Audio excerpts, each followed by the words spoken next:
This podcast may contain subject matter that some listeners may find disturbing or harmful. Audience discretion is advised.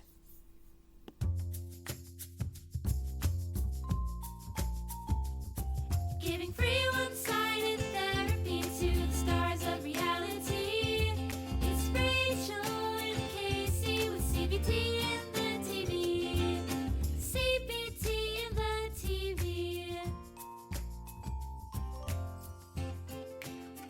All right. Hello, darlings, dears, and fellow queers, and welcome back to CBT in the TV. As always, I am Kacie, not Rachel. And I am Rachel, not Kacie. And this week, friends, we are diving into Dance Mom Season 2, Episode 3 on Lifetime. It is entitled Brooke's Turning Point, but we are calling it Cheers, Jeers, Beers, and Fears because there's a jump scare toward the end. The moms go out for drinks. There's a lot of insults and very little cheering. But before we dive too far into that, we do need to check in with Rachel and Kacie. Start of fun. And our question for this week is, Rachel, what is something you are hoping to accomplish before the year of 2024 is up? I guess participate in another musical? Ooh, that's a good one. I am hoping to have my first voice lesson. Let's also check in with our snacks and drinks and remind all of our wonderful listeners out there to hydrate and feed yourself right along with us because you are important and you deserve to be fed and hydrated. Rachel, what do you have with us today? So I have a strawberry Nesquik milk. Strawberry Quick. The powdered one, not the Sheldon Cooper approved manufactured one. And you are going to laugh in particular because I was going to make myself some spaghetti when I got home and I was out. So I grabbed the next best thing, mac and cheese. I was going to say, is it mac and cheese with SpaghettiOs? Yay! Rachel has a history with mac and cheese. All right, I have some mochi snack bites, and then I have my emotional support water bottle filled with some sugar-free liquid IV because I need to replenish some electrolytes. Now that we've done all of that, we can go ahead and jump right into the episode. It opens with Abby calling everyone in for Pyramid, and while everyone files in, Abby asks everyone to go ahead and give a round of applause for having made applesauce out of Kathy's team last week. And while it does make the girls and the moms laugh, I still feel like this whole make applesauce, clean Chloe's clock, this whole thing is just kind of a yucky way to talk about anyone, let alone to kick off a week with the team. But all right. And then we jump right into Pyramid. Abby tells the girls that they may have won the overall last week with a group, but that was just one competition. What a great way to keep your team motivated, Abs. They definitely will not get burned out this way. Abby goes on to tell us that we will be traveling to Nutley, New Jersey to compete at Starbound, and that she wants everyone to remember that when they walk in there, they are the reigning national champions for that competition, so they can't be any less than they were when they won last year.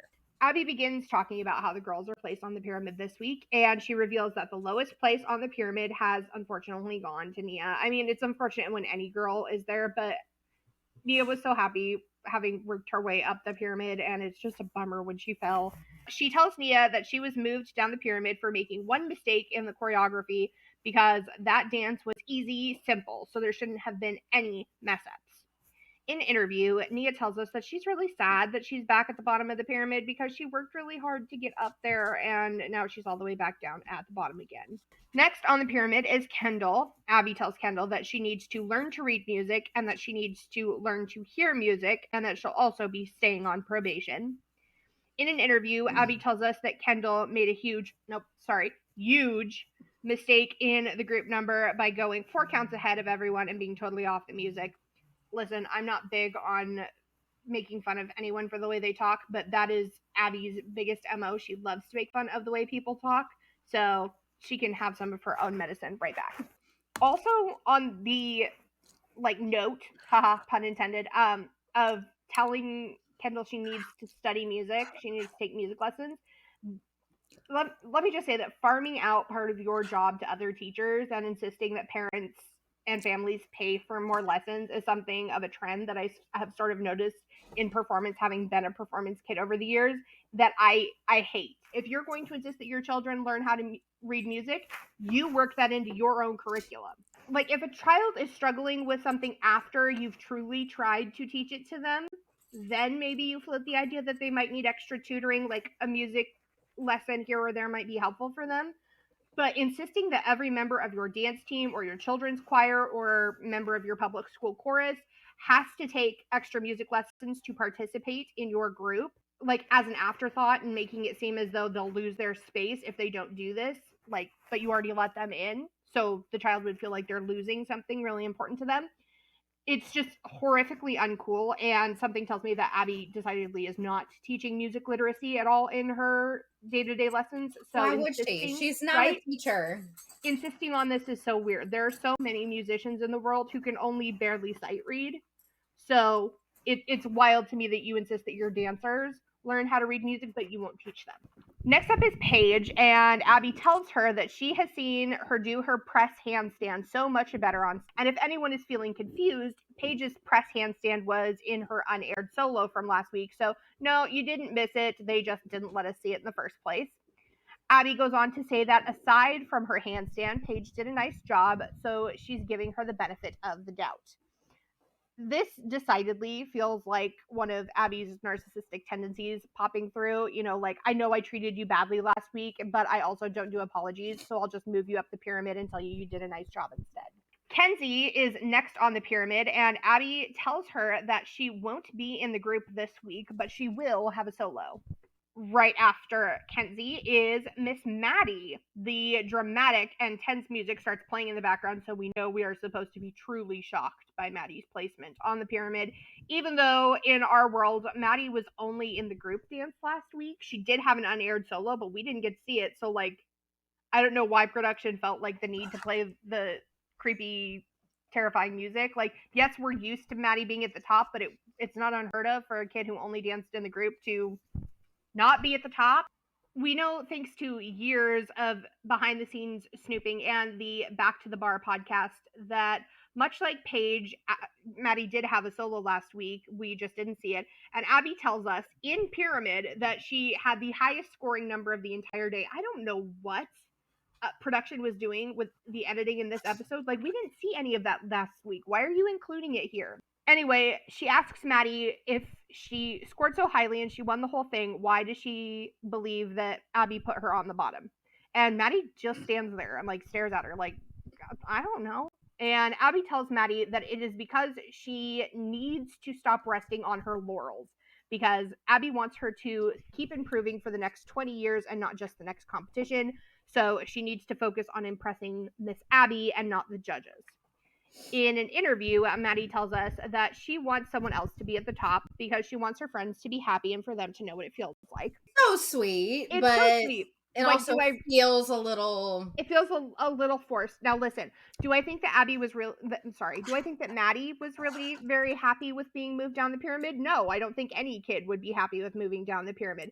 Do I think that it's very weird that production asks Maddie and Abby and Melissa ask Maddie over and over again, like, how she feels after every single loss? Like, that's something that never happens to any other kid. I definitely, hell yes, think that is so weird, and of course she's going to sound forced and fake. She probably does really want her friends to be happy and have these experiences, but she's going to sound defensive and weird about it because you make her talk about it in such a weird way. Like, if you keep asking someone, are you sure you're okay? Are you sure you're okay? Are you sure you're okay? They're going to be like, yeah, I'm fine. But also, like, if you had talked to her, like, genuinely and let her genuinely express herself, she probably would have, like, gotten to process some of that disappointment rather than having to... Melissa also tells us that she knows that Maddie was really the one who should have been at the top of the pyramid, but that Abby has to give the other kids a chance. So she had to make a comment to Maddie about why she was moved. Mm-hmm. But, you know, it's not because of Maddie's dance. Next on the pyramid is Miss Chloe, and Abby tells her that she didn't do a solo last week, but she did do well in the group. And that while she may be getting recognized from having been in the music video, real world translation having been on the show, Abby wants her to start being recognized for her dancing and not for her starring role in some video. And again, why would that be a bad thing though? Like, no, there's a whole other side to this though. Like, yes, you're right, but there's a whole other side to this. Again, I think it's just it's Abby being pathologically opposed to saying anything truly nice to Chloe, because Chloe and Maddie's Black Swan duet had kind of gone a bit viral at this time. And so Chloe and Maddie were being recognized a little bit more than any of the other girls on Dance Mom. They were being recognized for their dancing. Also, like, it almost feels like Abby is, in a way, like taking the back door to say, I want to be the reason that you make it big. Mm-hmm. I want people to recognize you for your dancing because it reflects on me. And Yes. I really want that notoriety. And the thing is, when people, like, I think she felt that when people talked about Maddie's dancing, but I don't think she felt it when people talked about Chloe's dancing, which to me is so weird, because I'm sorry, you either did or didn't choreograph that piece, and they were both in it. Like, it's a duet, and it's going viral. We're never going to understand it. We're never going to understand her. That's how narcissistic tendencies work. Anyway, Christy tells us that this is the first time that Chloe has outplaced Maddie on the pyramid, so she is ready to celebrate ice cream for everyone. And while I do understand Christy's excitement here, I do not think that we should celebrate the defeat of another child. Like, let's maybe reframe that, reword it. Chloe is still in the exact same place on the pyramid she's been for this whole season of the show. Like, she didn't actually move up the pyramid. So let's maybe save the ice cream for when she's moved up a spot or moved to the top, or, like, I don't know. Let's not feed, you complain about Maddie and Chloe being pitted against each other all the time. Don't feed that beast. Finally, at the top of the pyramid this week is Miss Brookie. Abby says that Brooke really went out there and proved herself last week, and she went from worst to best on the pyramid in one fell swoop. Kelly tells us that she thinks that being at the top of the pyramid means something to Brooke, and that Brooke probably felt really proud of herself for having made it all the way up there. Abby tells Brooke that she's the oldest person on the team and that she needs to start being the role model for the rest of the girls. And Brooke tells us that even though Abby tells her she needs to be a role model, she is not sure she really wants to do that at all. And again, I think this goes right back to what we just said in past episodes. Forcing kids to be role models just because they're older is not a healthy thing to do.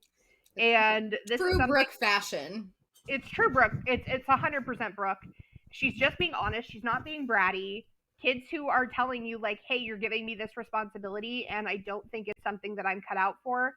If you want to punish them for that or call them bratty for it or say they're talking back, like, don't be then surprised when they don't feel comfortable coming and talking to you. We move on to assignments, and Abby tells Kenzie that her solo this week is called My Parade. However, in real life, like, the actual true name of this solo is called Bigger Isn't Better. It's a well-known song, Bigger Isn't Better, that is used consistently with the same kind of costume that Kenzie wears in the dance world. So I fully believe that Bigger Isn't Better is the actual name of her solo. However, this solo on this episode of the show is going to run through 3 friggin' titles. Different people are going to call it by different things. Abby's going to call it by 2 different names. She gives Maddie a jazz routine called Lights, Camera, Action, and she gives Chloe a lyrical number called Don't Catch Me. And Maddie kind of comments that Chloe's really happy that she got the lyrical solo out of the 2 of them. In interview, Abby tells us that this week Maddie and Chloe will be going head-to-head in the same age category, and Christy tells us that we will be starting all over again with the Chloe and Maddie being put head-to-head rivalry thing. But that she knows that if Chloe would just go out there and perform the piece the way that we know she can, she could win and she'd be just fine. Abby goes on to tell us about this week's group number, which will be called Born to Dance, that she says will be depicting a child being born, which is why Mackenzie is being excluded. But she also says that it has a little mystery to it, and that Brooke will be our featured dancer, and that she needs to be the most advanced one out there on that stage. And that she also needs to be the glue that holds the whole number together. Of course, at the mere mention of the girls acting out childbirth on stage, the moms become more than a little uncomfy, understandably. Christy tells us that she really likes that their girls are, still sort of little and innocent, and that they would like for them to stay that way. So she doesn't really want to do the whole birds and the bees thing this week because that's for health class, not for dance class. And in the Back to the Bar podcast, Christy said that she thinks that production might have made her say this because she's always tried to be really sex positive with her kids so that it wouldn't be a taboo subject for them as a family. However, I wouldn't be surprised if in the moment this really was how Christy was feeling, because being uncomfortable with this dance feels very natural given all the other things going on in the background. Well, and there is an age appropriateness to broaching that particular topic, and dance class really is not the place to have those conversations. There's an age appropriateness to it. Most of these girls are old enough to know where babies come from, so I'm not necessarily worried about that. It's the depicting of it on stage for potentially hundreds, thousands of strangers, and then it's going to be aired on national television, and this is an extracurricular. With that, Abby dismisses the moms and we head straight into rehearsal. The girls start rehearsal and Abby starts yelling at them to smile. As the girls run the dance, Abby tells us that while this number is a little provocative, it's also artistic and wondrous. Like, what a weird fucking combination, Abigail. Does Abby know that when babies come out, they do not come out smiling? Well, she also seems to think that they come out in sequins. So, she did tell us that her dad took her to the class about getting your period, and Kelly insists, and they went to school together, that class didn't exist. So maybe what she meant was her dad gave her the talk, and maybe she wasn't paying very close attention, or maybe he felt uncomfortable and was using a lot of euphemisms.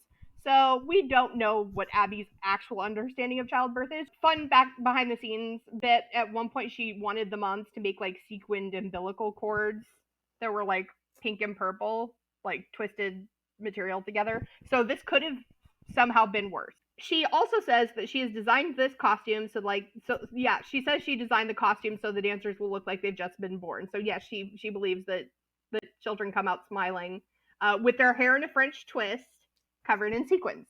But don't dig fake too blood? far into that. Don't ask why. We don't want to know. No fake blood this time? Nope, just almost fake umbilical cords that probably would have been rhinestoned. Up in dance jail, the moms are watching rehearsal, and as the dance progresses, they notice some things that they don't exactly love happening with the choreography. Christy, Kelly, and Melissa all just start freaking out in quite the comical manner. This is an episode that is totally worth watching. It's quite the giggle fest for a fair amount of it. And with Brooke being cast in the lead role this week, it appears that this means that Brooke is going to be the one who's being born on stage. First, she's, huddled up in the fetal position in the womb, and then she stretches and finally emerges head first. And while Christy is screaming that she doesn't like it, take it back, bring back electricity, Melissa points out that Brooke just popped out of the vagina, and she reenacts it for Christy, like with the full popping noise and everything, she leaves Christy speechless, which is hard to do, and Christy's jaw is like hanging open. As rehearsal continues, Christy asks Melissa if she was really okay with Maddie's spot on the pyramid this week after Maddie did have the highest score of any performance at last week's competition. Now, I'm sure production may have asked Christy to, start this conversation, but I also wouldn't be surprised if the moms were kind of checking in on Melissa because, even if you don't want to see Maddie at the top of the pyramid every week, I think probably all the other moms could register and identify that Maddie won the whole thing and she wasn't even second on the pyramid. That's gotta sting a bit, and that doesn't feel fair. We all hate the pyramid, and if we're gonna say it's unfair for our kids, it's unfair for all the kids, and this feels crappy. Anyway, Melissa replies that while Maddie did have the highest score of the day, Brooke was fabulous and she can't take that away from her. Kelly points out that Brooke did only score 1 point less than Maddie, and Melissa immediately confirms that she does know that. And again, we know that Melissa really loves the Highland girls, so I wonder if the person at the top of the pyramid had been someone other than Brooke, if she might have been less okay with it and have been like more outwardly aggressive in her response. But I think she realized, like, you know, it was only one point of difference. Brooke did have to put up with all that drama from Candy Apples last week, and our main premise last week was for us to beat Candy Apples. Brooke made that happen. So while she's not happy about it, I don't think she's as angry as she could have been in a different setup. Anyway, Melissa also says that she might be a little perturbed about this whole thing because it just doesn't seem fair, but that she does want another kid to have a chance to be at the top of the pyramid and to know what it feels like. In an interview, though, Melissa does go on to say that she thinks that the pyramid is not fair and that stuff like this is exactly why she thinks using the pyramid sucks, but that she does believe that her daughter is talented. Christy tells us that she thinks that this is probably pretty hard for Melissa because she's so used to having Maddie always be the best, and Maddie's not the best right now. Brooke is. Melissa thinks it's not fair when it doesn't benefit her, but I guarantee that if she did feel like it benefited her, she would think that it was absolutely fair. Because she has before been like, well, you know what, Maddie, here's the deal. You know, there were expectations that were not met, and like she's done that before. But in this case, like I think that she feels like, oh well, of course it's not fair because Maddie's not at the top, because it would only be fair if Maddie were at the top. Part of me also wondered if there's not more footage of Melissa saying how much she dislikes the pyramid because of Mackenzie's kind of consistent placement toward the bottom. But we both know that she doesn't. No, but listen, let's say she does. We have to remember there's a lot of editing, and Melissa has admitted in the recent past that she wasn't the best parent to Mackenzie at the time of the show. But that doesn't mean that she wasn't ever not saying something. And let's say she was, but that doesn't feed production's narrative. So what if there is more footage? And maybe there's not. I'm not saying I know for sure, but I wonder if there isn't and production just wasn't using it. Back in rehearsal, Abby is piling correction after correction onto Miss Brooke, and Brooke tells us in an interview that while she appreciates Abby putting her at the top of the pyramid this week, she does feel like Abby's being a little extra hard on her because of it. And she also wonders if dance is really where she wants to continue to spend her time, or if she should consider trying something new, like cheerleading. It's later that evening, and we're headed with Brooke and Kelly on our first production field trip of the week. There will be multiple this week. And Brooke tells us that this week, rehearsal let out early enough for her to go to her school's football game, and we get to go along with her. Brooke tells us that she's really happy to be here, but that she can kind of hear Abby's voice in the back of her head telling her to focus on dance and to stop worrying about things like missing football games. But she says that it's just really hard because all of her friends are cheerleaders, so they're at every game, and whenever there's an event like this or a party, they all get to go and they all text her about it, and she just ends up feeling really left out. She tells us that being a dancer is hard because you have to go every day and rehearsals go for a long time, and that her friends don't understand because cheer is so different, so they don't get why she can't just drop things sometimes or miss a rehearsal. The cheer coach comes over to Brooke and asks if she wants to try the school cheer with them on the sidelines, and they tie a bow in her hair and lend her some warm-ups, and the coach asks if she'd ever consider trying out for the team, you know, if she's over the whole dance thing. And then they let Brooke cheer with them. It's very cute, but it's also hella produced because, I'm sorry, no cheer coach would let this happen. Like, if you weren't at practice, you're not going on the sidelines. Absolutely not, unless you're like a really cute, teeny tiny little toddler baby. Brooke seems to really enjoy cheering on the sidelines with her friends, and she tells us that she is curious to see if cheering is something that she would enjoy doing because it'll also give her a chance to have some free time and hang out with her friends. It's the next day and we join the Highland family at home.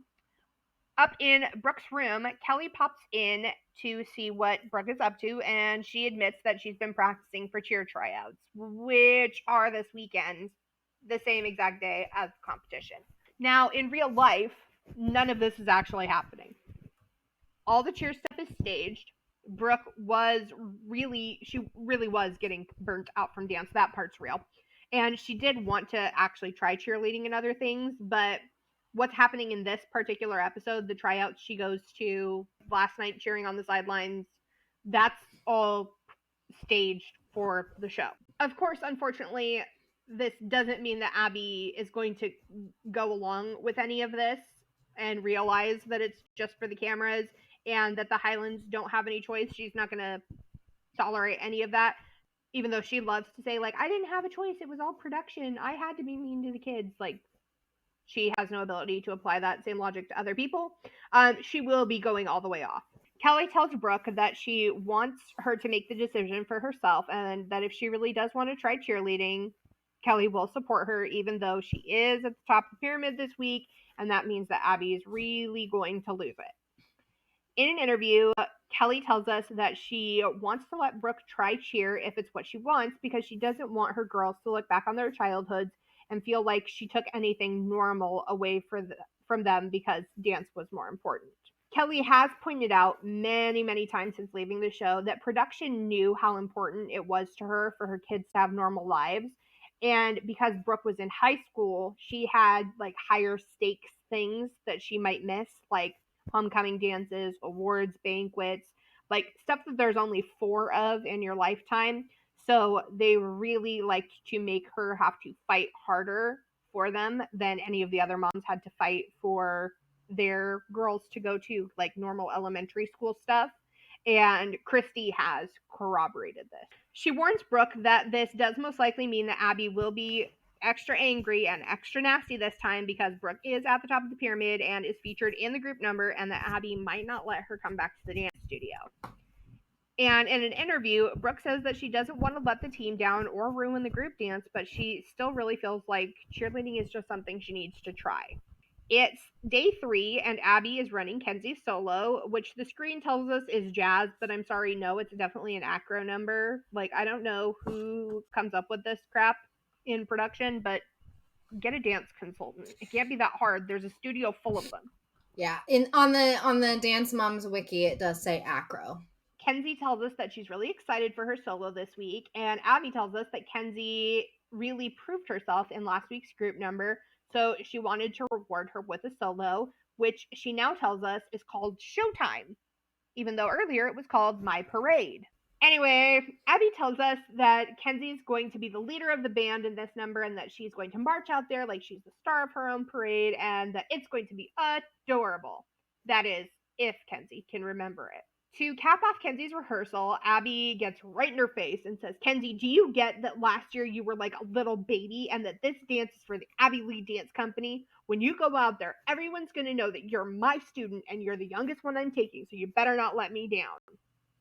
Then she gives Kenzie a high five, and I really think that Abby thought she was being uplifting.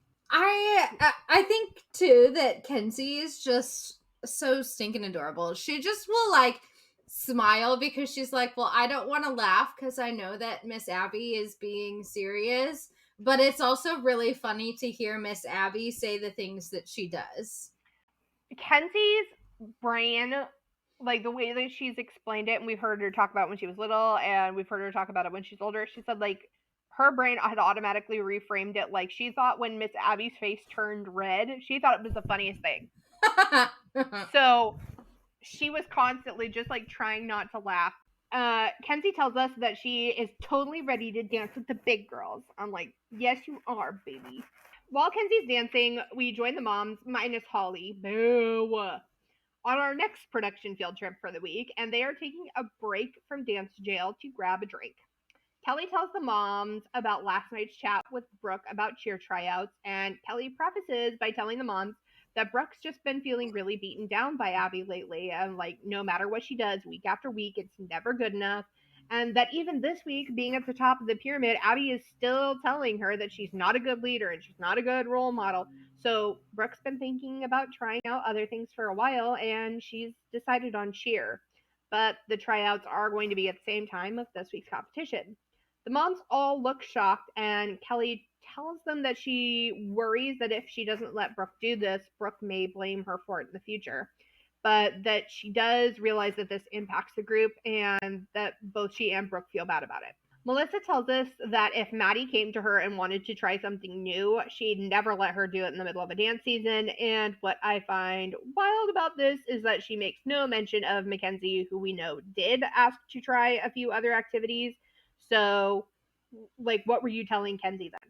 I will say I have learned that, like one of the things Kenzie really wanted to do was soccer. Melissa has said that Kenzie, like, she got her ready to do soccer, went to it, and then they found out that, like, it was outdoor soccer, and I guess they didn't have an indoor soccer league at the time, and Kenzie found out that, like, they don't cancel practices and games for rain because it rains a lot in the Pittsburgh area, kind of like it does over here in Western Washington, and Kenzie heard that and was like, I have to be out there in the rain? In the mud? I'm going back to the studio. So anyway, Kelly tells the moms that she doesn't think that Brooke is going to end up liking cheerleading as much as she thinks she will, but that she needs to let her come to that conclusion on her own. And Jill tells Kelly that she thinks that Abby is really going to lose it on her for this. And Kelly replies that she's prepared to face it if it means that she's doing the right thing for her kid. And all the moms agree that this is the right choice and that they'll stand by and support Kelly. It's day 4, and we join Maddie in her solo rehearsal. And as she runs her dance, she tells us that lights, camera, action is a different kind of dance for her because she doesn't usually have jazz solos. So she is not used to it. But she actually really likes this one, so she's kind of excited. But she is nervous to compete against Chloe this week because Chloe's a really good dancer. But she does try not to let herself be intimidated by anyone. Melissa tells us that Maddie and Chloe are always pitted against each other and that they both want to win. And she also tells us that she knows that Maddie's skills have advanced since last season, so she does think that Maddie has a good chance to win at the competition. It's now time for Chloe's solo rehearsal, and as she starts running her dance, she tells us that her solo this week is called Don't Catch Me and that it's a lyrical number and that she really likes it. And as Chloe dances, she tells us that she feels confident going into this weekend's competition, even though she is going head-to-head with Maddie because she has the lyrical number and Maddie is doing jazz. So she thinks that this gives her a good shot at winning. Now, again, I'm sure production was hoping that this clip made Chloe sound bratty or smug, but it's pointed out several times throughout the show that judges at every single type of dance event can be fickle. Some don't like any tricks. No matter how graceful and impressive Brooke is, she won't ever win. Some give extra points to boys, so if there's an advanced boy in your category, you can probably wave goodbye to first place. And something that all dancers know is that lyrical and contemporary almost always beat jazz and tap. It's just the way that it is. Chloe isn't saying that she's better. She's just saying that she knows she was given the better chance this week. Like, finally, I feel like I have an advantage. I feel like I'm not being set up to fail this week. Yes, I feel like she doesn't feel like she's being set up to fail, but I don't even feel like she's like, I feel like I have the advantage. I think she's admitting that she realizes that there's an advantage, but I don't think she's like, haha, I got it. Christy tells us that she thinks that Chloe can outdance Maddie and that she also thinks that Chloe will give her a run for her money. And I hate this kind of talk. These girls are friends. Just let them be friends. Abby then decides to squeeze in one last group rehearsal before the girls leave for the evening, and she tells them that they only have 45 minutes to practice, and they're all leaving in the morning. Like, Abigail, they're children. Let them go to sleep. Let them go to bed. They'll perform better if they've had sleep. Anyway, as the girls begin to run the number, Abby notices that something's amiss. Brooke is not in rehearsal.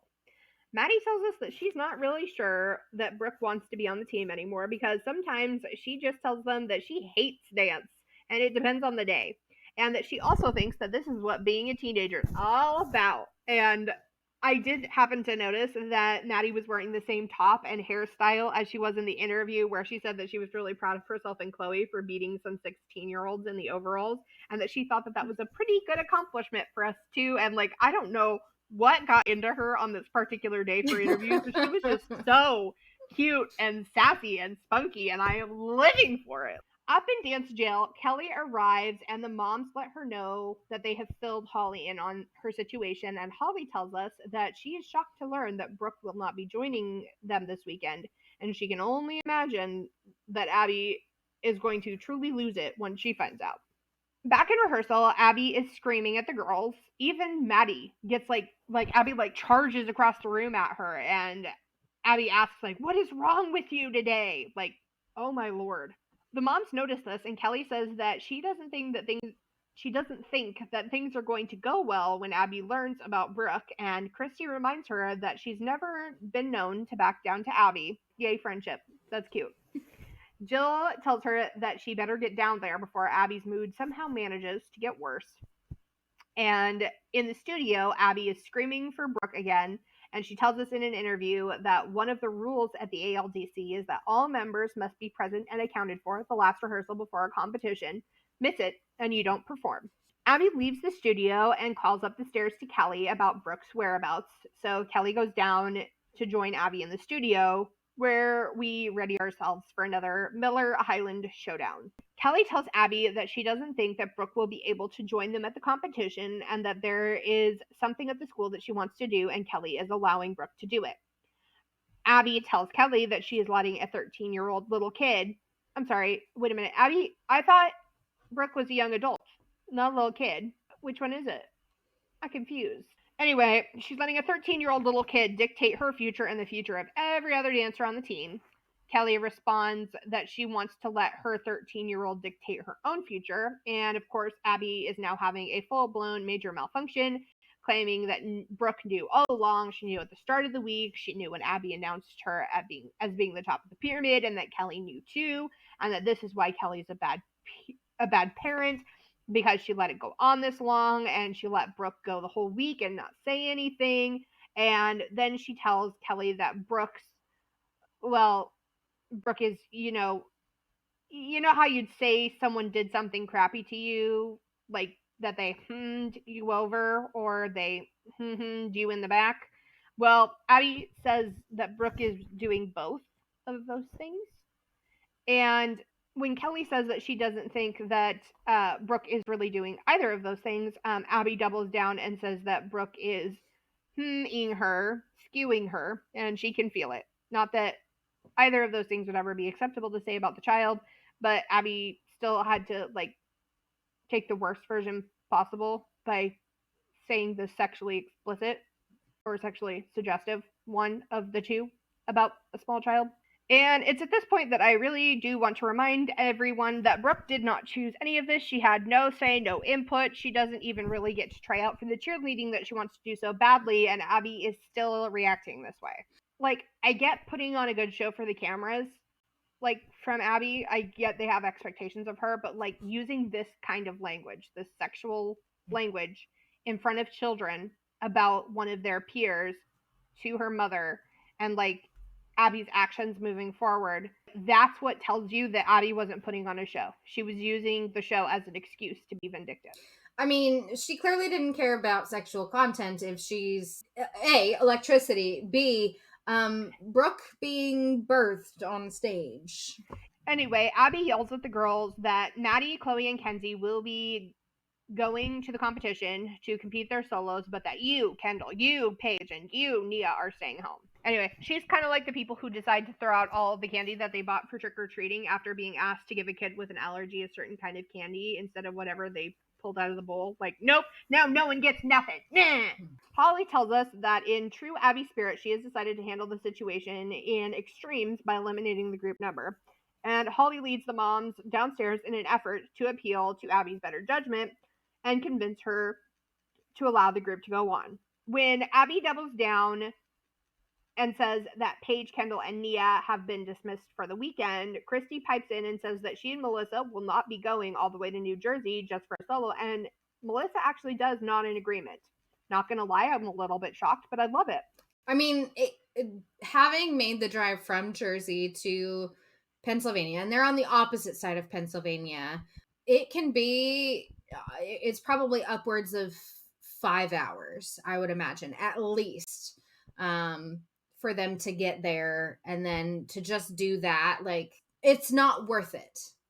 No, but in Melissa's case, both of her kids do have solos, so I'm surprised that she was so readily like, yep, nope, I'm not going. She probably was just in her people-pleasing era. Yeah, but in front of Abby? She usually is not people-pleasing to the moms in front of Abby. I was just like, I love it. Abby tries to explain to the moms that she doesn't want to go back to Starbound as their national group winners, bringing anything less than their best, which, like, honestly, not an outrageous thing to want to do. But the way you went about telling them, Abigail, which is why you're now having to have this conversation. Abby quickly loses all footing of being any kind of sensible when Christy says that they're just trying to support Brooke and her decision, and Abby tells her that she thinks she's being an asshole. She starts melting down again, telling the moms that they're teaching their kids to break contracts because Kelly is teaching Brooke how to break a contract. And she insults Kelly and Brooke's intelligence. And we'd put that on the bingo card, but like honestly, I think I'd get too sad for how often she insults the Highlands' intelligence, particularly the children's. And she also accuses Christy of being fine with all of this because she wants Chloe to take Brooke's place as the lead. And she ends things by threatening to kick all of them out of the studio, but she does eventually decide that the group member can go to competition as long as her name will not be attached to it, and she doesn't have to attend. Gianna will go in her stead. And as happy as the moms are that they won't have to deal with Abby this weekend, they feel like Abby pulling the studio's name from the group number is a bit of a slap in the face to the kids. Abby caps it off by telling Kelly that she would never let her daughter shake her pom-poms for some guy to go to college for free. And listen, on behalf of cheerleaders everywhere, Abby, I say I hope you drop a big spirit stick and someone forces you to pick it up with your teeth. So, as a medical professional, if you are not 18, you cannot sign anything, really, except for like maybe something that's not like legal, because kids cannot consent to contracts. The kid may or may not be able to consent to, just depending on the provider and the procedure, but they legally cannot enter any legally binding contracts. So Brooke is not breaking the contract because Brooke did not sign the contract. Her mother signs the contract. Her mother is the one breaking the contract. And then for Abby to attack Christy and say, well, it's because you want your daughter to be the lead. Or, you know, Christy and Kelly are just like the bestesses of friends. And it's practically like they birthed each other's children because their children are such good friends. So maybe Abby, maybe, perhaps it's not that Christy has any malintention like you accuse her of, because oftentimes an accusation from a narcissist is actually a confession. Maybe it's that Christy is actually genuinely concerned for the well-being of Brooke, and Christy is not out to get Brooke, much like some other people whose we will not name Abigail. For me, one of the things I just couldn't believe was like Christy said that they're just trying to teach their kids to support their friends, and Abby's immediate comeback was like, I think you're just being an asshole. Like, any of the moms even say the B word. You have lost all of your shit. Like, what the fuck is this? They were talking to you so, and this is one thing I know I'll never understand about people with narcissistic tendencies, is like, sometimes you can be talking to them like so calmly and so rationally and explaining things to them like so gently, and all of a sudden, like, all they heard was an attack. Mm-hmm. And they respond in kind to what they thought was an attack, and you're just like, I'm sorry, what? Yeah, like the idea that Christy was just hoping that Chloe would get the lead. Man, Christy fully knows that Chloe would never get the lead in that dance for a fair few reasons. A, you're never going to give it to her, and B, the reason you have Brooke in the lead is because you want her doing all of her contortion stuff to play the baby. Chloe can't do contortion. But anyway, we move on to the next day, and it's now the day we're leaving for competition. It's not competition day, but it is the day we're leaving. And before we head out for New Jersey, the girls are reblocking the group number, sans Brooke, with Gianna. And Maddie tells us that she doesn't think that it's really that big of a deal for them to be competing without Brooke this week. Like, even though the moms think that it's super stressful, she says that the only thing she doesn't like about it is that Brooke finally got to have the lead in the group this week, and now Maddie has that part herself. It's been given to her, and she feels bad for having to take it.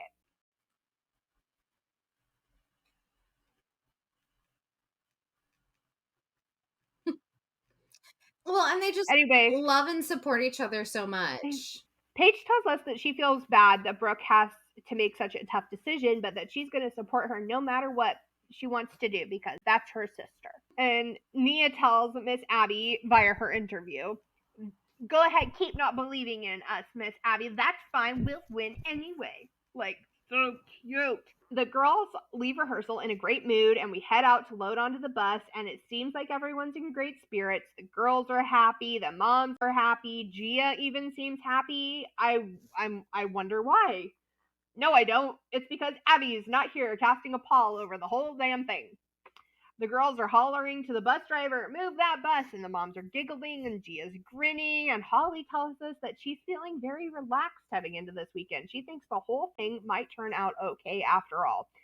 And then suddenly, an angry ball of fuzz, masquerading itself as good quality vegan fur, storms its way across the parking lot toward the bus. Soon, the girls spot a headband poking out from the fluff, and they begin shrieking and rushing to the right seat. And Christy's eyes are rolling so hard you worry she might not be ever able to see it straight again. And the moms all exclaim, "Oh no," as in lament about their weekend having been ruined because Abby is now loading her suitcase under the bus and climbing aboard. The beginnings of a horror film. Right? Abby tells the moms that she has decided to go ahead and go because they have no idea what they'll be up against in New Jersey. But she tells us in an interview that the real reason that she's here is because she didn't want to send Gianna alone with those mothers because she isn't going to throw her to the wolves. Neither of these things are accurate. The real reason that Abby went is because production forced her. Like, that's her job. She doesn't just not get to show up. She agreed to be in a certain number of episodes. She has to, unless she's physically unable, she has to appear. I mean, she kind of already did appear. No, but she has to, show up for all of the scheduled events for filming for that week. She has to fulfill her She can't break a contract, Abigail.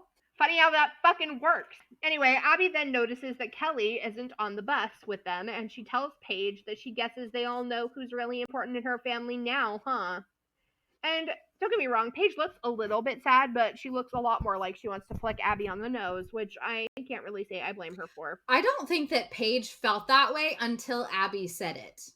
And even still, I don't think Paige felt that way. I think just was like, really, Abby? Like, no, that's not the case. I think it's one of those things where, like, it ended up hurting Paige's feelings, but not because it was true, and not even because Paige believed that it was true, but because it was just a hurtful thing to hear.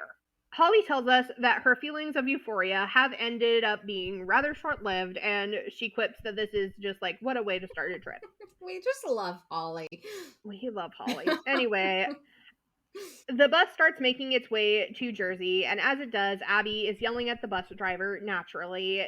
Christy and Jill are working on costumes. Yep, that tracks. And Melissa's phone is ringing with a call from Kathy, asking for a play date for Vivi and Kenzie. Abby begins yelling, asking why does Kathy even have Melissa's number, warning Melissa that she better not give her any information. Like, settle down there, Spy Kids. This is dance class. And waving her arms around, declaring to the cameras that this whole thing is unethical, and she is like, truly, she's lost the whole damn plot. Melissa slips into her recurring role as Gretchen Wieners and tells Kathy that she'd love to meet up, but both agree that they just can't do it this weekend because of competition. And so Melissa inquires where the candy apples are going to be going this weekend, and Kathy tells them that they'll be in Nutley, New Jersey. Kenzie's jaw drops. Christy's eyes roll so hard this time that her whole head falls back too, and Abby loses it again, telling us in an interview that she is livid that Kathy will be joining them in New Jersey, showing up with her older dancers, and the ALDC will be there without the only older dancer on their whole team this time. Melissa gets off the phone and Abby reamed. Christy tells us that for all of the weeks for Kelly and Brooke to be gone, this is a pretty bad one because the candy apples are coming with a surprise attack, and after last week, they're going to be out for blood. And that since they had to reblock the routine right before they got on the bus, Kathy may just have her chance to beat them. Personally, if I were Brooke and Kelly, I would have been extra glad to have missed this because I feel like Kathy may have been a little bit extra nasty to them in particular after the whole Brooke-Erica drama last week. Abby continues to reel with the news that the CADC will be in attendance at the competition, and so of course she starts screaming at the girls about how they better not lose no matter what to that candy apple lady. And she does make a violent comment about what will happen to Brooke if they do lose because, like, it's Abby. Of course she does. It's now competition day, and as the bus pulls up to the competition, Abby reminds us that the girls are competing at Starbound this week and that they are Starbound's national group winners. So everyone here is expecting more from the Abby Lee Dance Company, and there's a lot at stake. As the girls are getting ready in the dressing room, Abby, of course, is screaming, "There are the national winners here, and they can't be anything less than they were last year when they won. Does everybody understand that?" And the girls all robotically answer, "Yes." Then Abby tells them to remember that to them, today, Brooke never existed because the judge can't have any idea that they're down a teammate, and there can't be any little mistakes like that here. They cannot afford them. Rachel, I wondered what you thought about Abby's wording here. Brooke never existed. Like, as adults, we get what Abby was trying to say. She means, like, that the judges can't ever know that someone was missing, that they just reblocked. But, like, what do we think about saying this to children? And one of them being Brooke's sister. I think, in a sense, in that particular context, like, I get it. And, like, as an adult, I get it. But yeah, I don't know. And it would be something that, like, I would have to sit with the kids more in order to know, like, what is their level of abstract thinking like?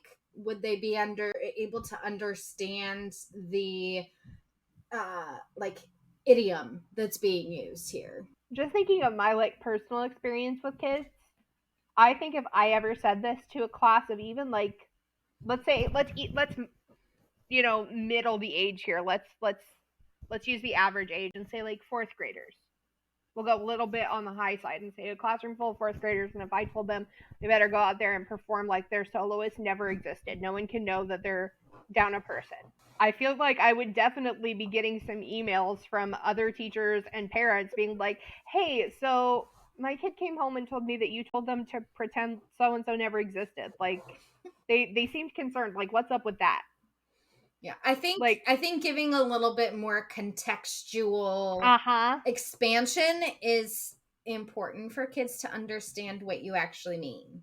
I think sometimes Abby says things that, like, are vastly inappropriate but are so far, like, out of the realm of normalcy and so ridiculous that the kids are like, I'm pretty sure she means that as a joke. That can't be real. But something like this, like, I feel like the kids would be like, is Brooke never coming back? Is she never gonna let us talk to Brooke again? Because, you know, she does also say things like, you better not talk to those candy apples. Pretend like they never existed. Like, she also shows them so many other versions of this that, like, they are probably like, what version? Yeah, like, what does this actually mean? I don't know. Anyway, Christy tells us that she thinks the kids are all going to need back braces after all the pressure Abby's putting on them this week. You must win. You must be perfect. You must be fabulous. You must be. Over in the Candy Apples dressing room, Kathy is trying to rally the troops by reminding her little apples that they have their enemy here again this week. And then she actually says, Abby Lee Dance Company, boo! Abby Lee Dance Company, boo! Like, several times. It's so weird. And I just cannot believe that people, like, bring their children to this person for any sort of education. She goes on to tell the team with their lavender tinted eyelids and all that they cannot get beaten by the ALDC and their hokey pokey numbers again this week. She also goes on to say that they cannot say hi to the other team backstage, no hugs, no making friends, none of that. And lastly, they absolutely must not let Abby psych them out before they go on stage. Back in the ALDC dressing room, the moms are discussing how they plan to handle Kathy this week. Christy says that she's not going to start anything with Kathy, but that if Kathy starts something with her, she won't be backing down. Melissa says that she didn't appreciate all the low blows that Kathy made about Kenzie last week, and Christy agrees and says that Kathy made low blows about Chloe too, and declares Kathy to be a low blower, which makes all of the moms laugh, and they agree that that's exactly what she is, and like they laugh, and Christy has one of those moments where she's like, "Wait, what did I say? What was funny?" And then she realizes it. It's so cute. I love it. Anyway, Kenzie gets called to the stage and she gives Abby a high five before heading out to take her place backstage. But unfortunately, Abby can't keep this as just like a nice, sweet moment because she calls out to Kenzie that she better keep her knees straight and her feet pointed. And if she forgets her dance, she better hide backstage and not come back to the dressing room. And then she says she'll do something violent to Mackenzie if she finds her. I think that was another one of those meant to be a joke type of moments that was not really funny. It's not funny. Like, I'm sorry, if you're threatening to cut a child's head off, which is what she says, it's never funny. I don't think it's funny to make that joke at all. I just think Abby thought it was a joke at that point in time. She thinks she's funny. She thinks she's joking. She thinks the kids think it's funny. She thinks she's joking with them. But she's threatening to murder them. And they cannot feel safe with her. While Kenzie is waiting to go on, Melissa tells us that she's really very nervous that Kenzie is going to forget her dance this week, and that she thinks that if this does end up happening, Kenzie's just going to run off the stage because she doesn't think that Kenzie is at the stage where she feels comfortable staying out there and improvising.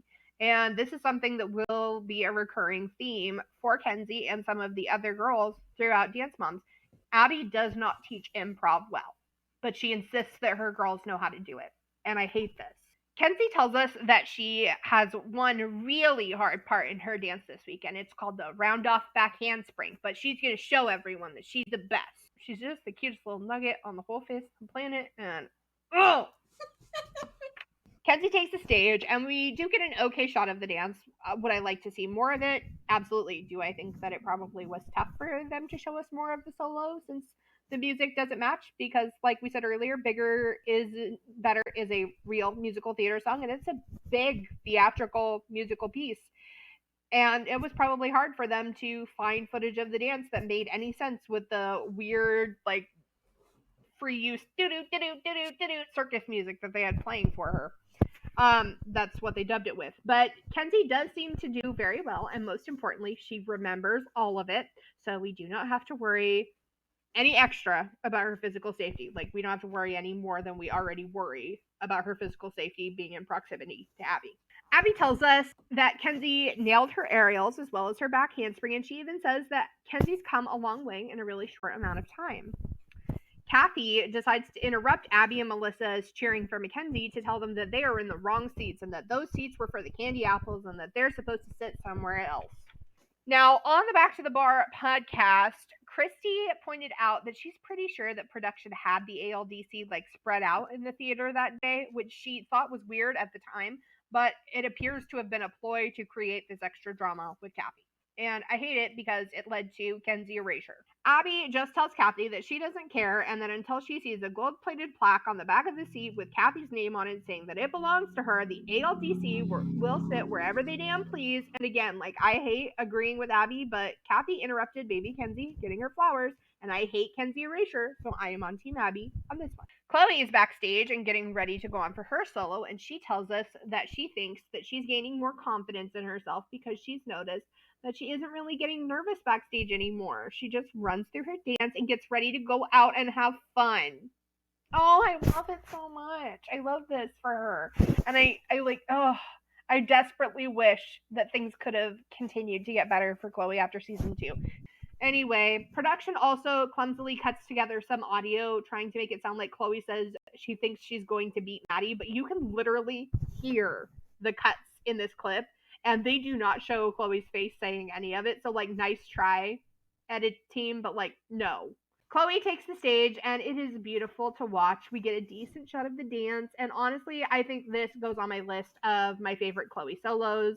She has tons of emotion, but it isn't a sad dance. And the costume and the music are beautiful. Abby tells us that Chloe's solo was good and that she was striking on stage, but that she did do a few things wrong.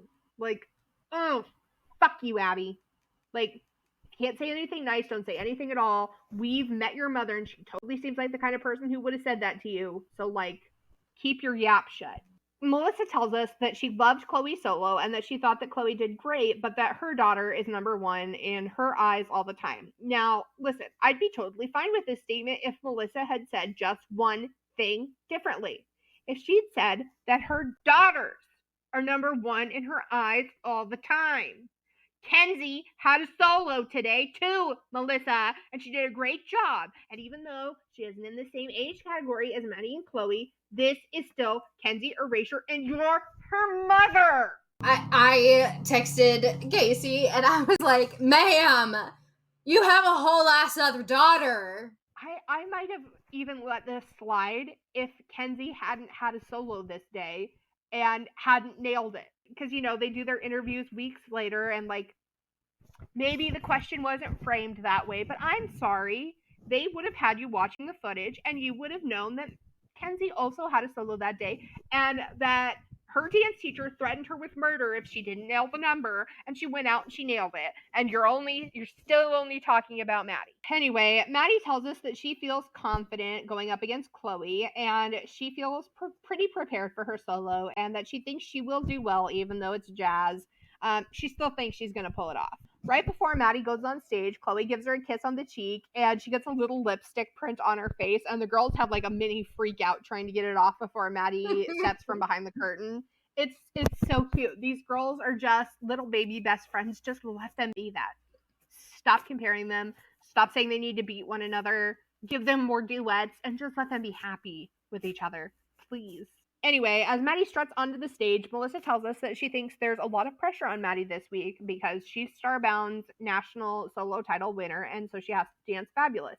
I think that Maddie probably does feel pressure about this. She's been given a solo style that she's not confident in, one that she knows doesn't usually win, and she's also being told by her dance teacher, constantly reminded, because of because she won a title as an individual, but also because they're at the competition where the group won the national title, like, we can't be any less, we can't be any less, we can't be any less. Like, oh God, no wonder Maddie was always saying things like, I try not to let myself be intimidated. Like, no wonder her brain was constantly reframing things for her, because if it hadn't, oh God.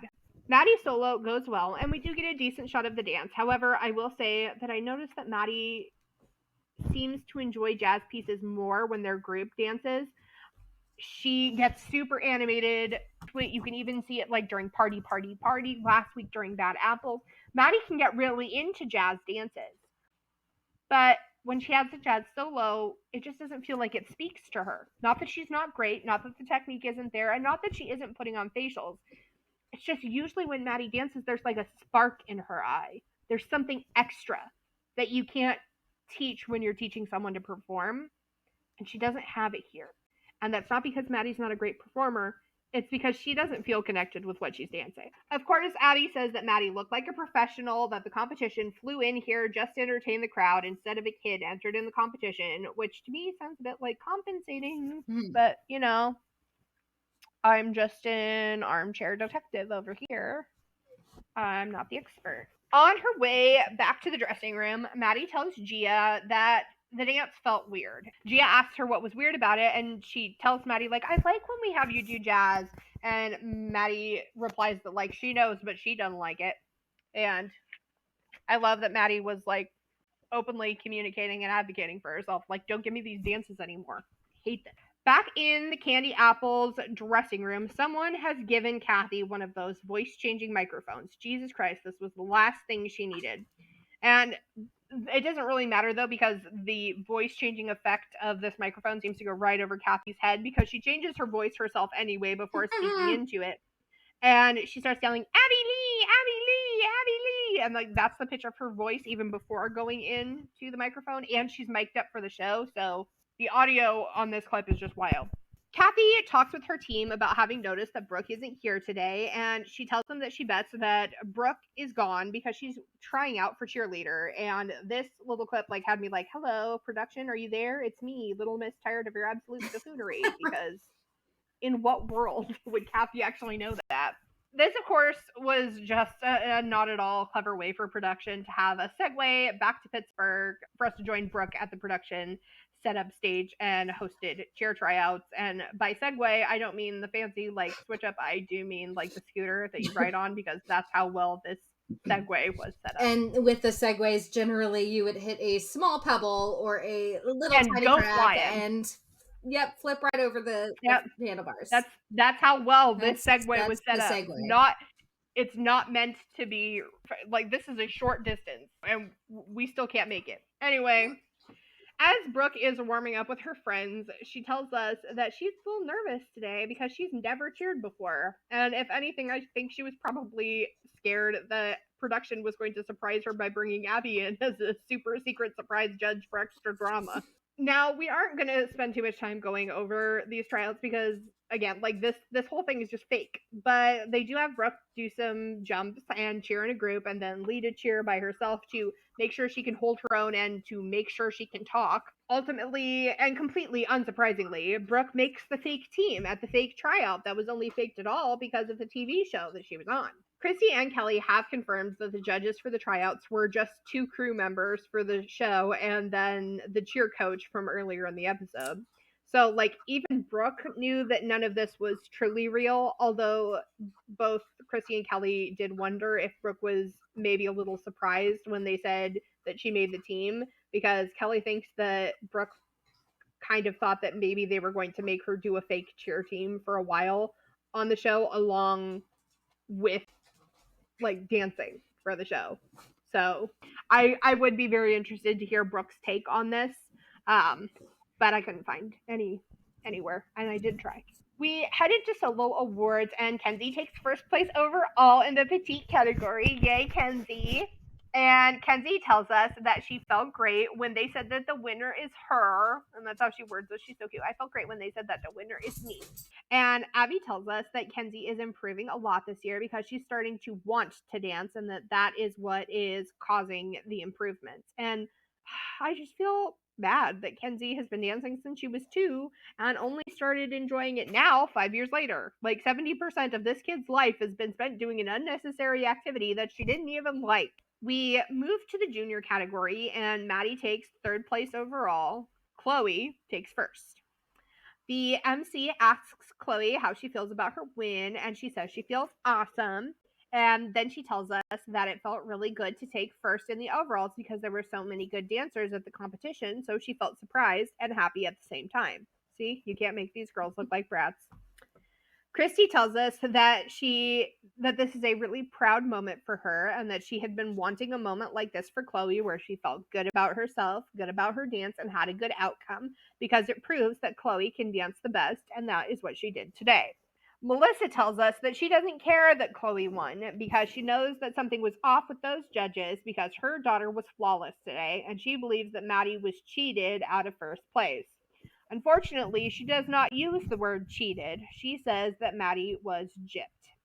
Which, for anyone listening who wasn't aware, that word is not spelled Jipped, like it kind of sounds, and like I think many of us assumed it was spelled growing up.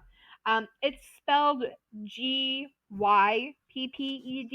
and it is a racial slur that has been used against the Romani people, who were also pejoratively referred to as gypsies, for so long that most people using it have absolutely no idea how it's really spelled, where it came from, or what it really means.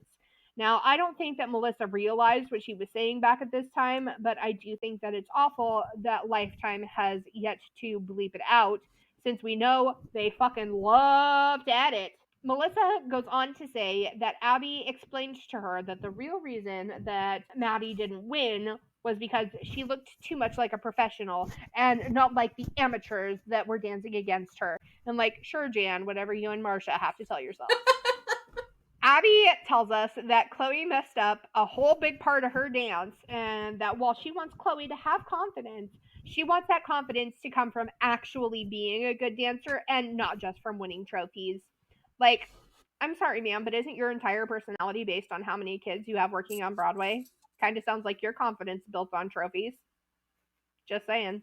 On the more fun behind the scenes side of things, we do see that Justice is on the stage next to Maddie on like the opposite side from Chloe, so not right in between them during awards. So it looks like he also had a solo this week that wasn't covered and that he took 4th place. Correct. Dance Mom's wiki says his was a lyrical dance called Keep the Faith, and he got 4th. Oh, we will see that dance, I believe, later in the season. The girls are back in the dressing room getting ready for the group dance, and instead of yelling at them this time, Abby decides to gather them all real close and remind them that she didn't even want to come this week because of how upset she was with them in this dance. So, like put on your familiar pants but embroider something different on them because Abby's got a whole new plan for how to torture these kids before they go on stage, and yet it ends up feeling exactly the same as what she usually does. I put that in there just for you. I appreciate it. Abby goes on to tell the girls that not only do they have to go out there and prove to Brooke that she's worthless and doesn't mean anything, and all the moms bristle at this, even Melissa, like fully face palms, covers her eyes and shakes her head, but that they have to remember that every one of them is replaceable, so they better perform that dance exactly the way she choreographed it. See, I told you this was ultimately going to feel like she was still yelling at them. The girls head backstage, and the Candy Apples are up first with their number called Mermaids, which, like, listen, for as much as Kathy loves to say that all of Abby's dances are the same, Abby is able to reuse the same choreographical phrases week after week, but she makes them feel wildly different every time. Kathy, on the other hand, this mermaid dance manages to have very distinct choreography from last week's dance, but I feel like I'm watching the same damn thing, just in different costumes. And like, honestly, if it weren't for Justice's absence, like he's not in the dance, I'd think it was the same dance, just minus the damn fans. Chloe tells us that she's a little nervous to go up against the CADC this week because they're older and they did really well last week, but that she's still going to do her best. As the Candy Apples raise Vivi up for today's finale as the human prop, Abby tells us that she hopes that the judges can realize that Vivi did spend very little time dancing on stage and was clearly only being used to bring the age down so that these older girls could compete in a younger category, and that they were in one that they never should have been allowed to register in the first place. Which, again, I'm sure was production and not really Kathy, but I hate that they did this to these kids because it makes them look so shady. But at the same time, like, we'll find out their score. Like, it didn't really matter if they were in a higher category. Which to me makes it so much worse. Mm-hmm. Like, you make them look shitty and then they don't do well. Like, yikes. The ALDC get ready to take the stage, and Maddie tells us that she's feeling confident going into today's competition with Candy Apples because she wants to show them what they've got.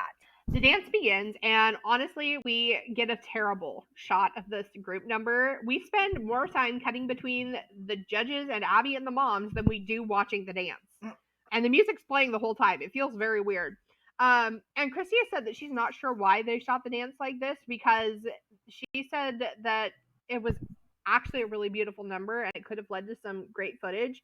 And it's not like they need the girls to look bad for this dance. It doesn't fit their narrative here. So it's just weird.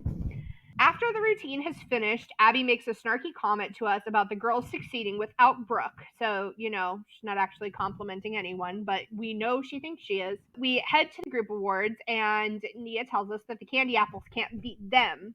They aren't going to take us down. We're going to take them down. And she's so cute. We just love a little Nia. The girls' interviews in this episode are just on point. They're so good. They had to have been given something. Yeah, I don't know. Like, maybe they got some candy, or I don't know. As much as I dislike the nemesis rhetoric that's been fostered between these two groups of kids, Nia doesn't lie because Candy Apples take 8th place in the category, just in their category, while the ALDC takes 1st place in the overalls. And the moms are cheering, and Abby is big clapping. She claps over her head. And the girls are yelling, "Abby Lee Dance Company," into the MC's mic. And Abby tells us that her girls won the whole thing. They didn't just beat Kathy and the Apples. They beat everyone in Nutley, New Jersey. Back in the dressing room, the girls and Abby are whooping and cheering. And Abby tells the moms that Kathy was sitting right behind her during awards and didn't know what to do with herself. and that since Kathy never congratulated them like a good sport, she wants to take the girls over to the Candy Apples dressing room to show them a sign of good sportsmanship. And here we have the opposing side of the Dance Moms tradition that we started last week. If Kathy isn't coming to their dressing room looking for a fight, they all go looking for Kathy. Am I 100% sure that this is all production? Like, duh. But do I also think that it's completely disgusting to get the girls involved at all? Also, duh. We all head into the Candy Apple's dressing room, and Abby starts asking Kathy about Kenzie's bumblebee costume again, and Kathy confirms that she did donate that ugly thing to the Goodwill. And when Abby and Melissa say that they want her to replace it, she just tells them to bill her. Christy can't stay quiet anymore and says that that costume was an irreplaceable memory that can't be fixed with some money. And Kathy tells her to shut it because she is not talking to you, Disco Ball, referring to Christy's sequined top. Once Kathy starts in on Christy's shirt, though, she can't help herself and she starts in on Christy's nose, telling her that Whoville has called and wants it back. Christy steps up to Kathy and tells her that when she gets a better insult, one with some actual substance, she might consider listening. Kathy, however, much like many friends who exhibit narcissistic tendencies, does not like when her target steps up instead of backing down and starts putting her finger in Christy's face, putting her hands on her body, and telling her that she needs to back up out of her face now. Like, ma'am, do you see where your finger is and where your hands are going? Like, pot, stop calling the kettle. You're the same color. When Christy refuses to do so and calls Kathy a bitch, Kathy climbs right up onto her moral high ground and says that no one on her team ever talks like that in front of children. Although I would like to point out that when she asks for confirmation of this from her team, like, no one says anything. Like, no one comes to her defense, not even her mom, who is sitting with Vivi. The picture, brief faces that they showed at that moment, just like, I died. I was like, Yeah, know that's not true. they're completely like, Jesus Christ, here she goes again. Kathy proceeds to push Christy, and things, of course, devolve from there because now we've reached physical confrontation. Kathy insults Christy's taste in shoes, and Christy tells Kathy that all she seems to care about is money. And the credits begin to roll as the two of them shriek louder and louder until Holly comes back in to drag Christy out. And I loved that Kathy too. Kathy tries to get the figurative last word in by grabbing Christy on the wrist again, but she's just no match for Holly. And listen, I'm not trying to be sexist by saying that these two are shrieking. Like, I don't have a better word to describe it. They are like, the tone of voice that they're using to communicate with each other eventually just starts to sound like yeah. Like, you can't parse out a word these two are saying to one another. The episode ends with Christy telling us in an interview that when Kathy grabbed her, it was like the ice cold hand of the Grim Reaper was holding onto her wrist. But that Kathy should realize by now that she can't beat them, so she should just go home and give up. And that is the end of season 2, episode 3 of Dance Moms. And boy, howdy, friends, what a ride it was. Rachel, our hot button issues, what are they? Oh, children cannot agree to contracts. We definitely want to put some resources for that because I fully believe a lot of people don't understand contracts to begin with, like verbal contracts and contracts with children, all that good stuff. Indirect sexual abuse of children, because this feels, again, like I said, we're almost slipping into SVU territory. So maybe something about how to identify when things are starting to get to a point that maybe it's not overt, but covert is also not okay, because we also know Abby loved to gift the children with like thong underwear at age 7. I mean, I don't think that there's anything that is new.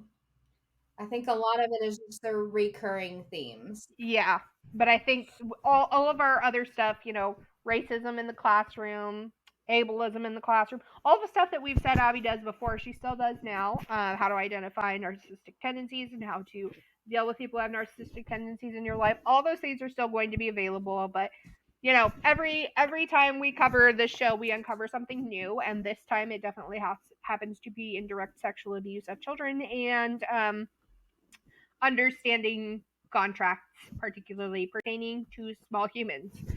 Can't believe I have to say that, but we do, because Abby, Anyway, as a reminder, we do have our resources. They are linked in our link tree, and we do suggest checking them out because, as fun as it is to listen to us just yap, it is important to understand what we're talking about. And Rachel, what is your takeaway for the episode? Go, go, Clo, Clo. Maddie's a baddie. And Ooh. there's nothing really that rhymes with Kenzie, but she's just cutie Kenzie. Mine is from the cheer community to Abby. We don't like you either. And if you think all we do is shake our pom-poms for people to go to college for free, I would like to see you attempt a stunt. She can't do that. I know, that's why I would like to see her attempt one. Anyway, I think that's going to be us. That is us. I think that's going to be it for us today. And we want to thank you for hanging out. And we will see you next time. As always, I have been Kacie, not Rachel. And I have been Rachel, not Kacie. Bye. CBT in the TV is hosted by Rachel Sprague and Kacie Campbell. Our show is produced by Rachel Sprague, Kacie Campbell, and Yakov Paley. Editing by Yakov Paley. Our theme song was written, composed, and performed by Emily McNally. Please join us on Instagram and TikTok at CBT in the TV for even more fun and access to the resources mentioned in today's episode. Thanks for joining us.